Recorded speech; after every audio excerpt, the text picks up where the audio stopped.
রান্নাঘরে ডিম দিয়ে পাস্তা রান্না করব। কিভাবে করব দেখাবো। প্রথমে সিদ্ধ করে নেব, এখন ছেঁকে নেব।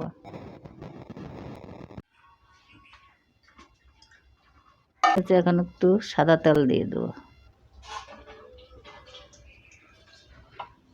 পেঁয়াজটা দিয়ে দেবো,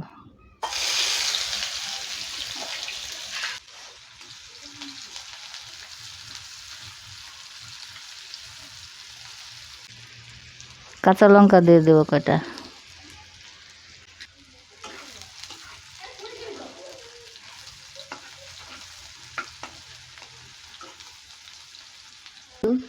লবণ দিয়ে দেবো,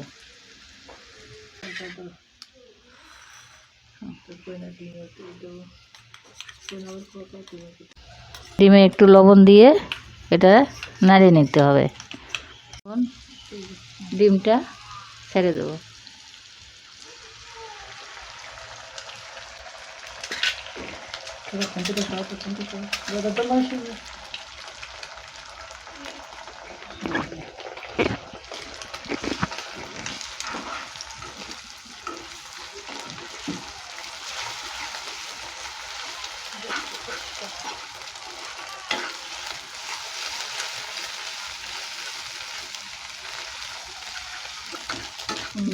ডিমটা এখন ভাজা হয়ে গেছে, পাস্তাটা দিয়ে দেবো।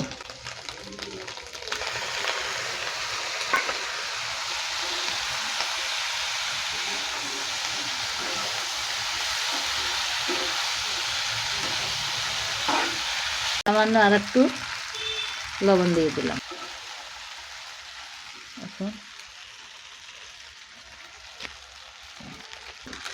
ম্যাগি মশলা দিয়ে দেবো,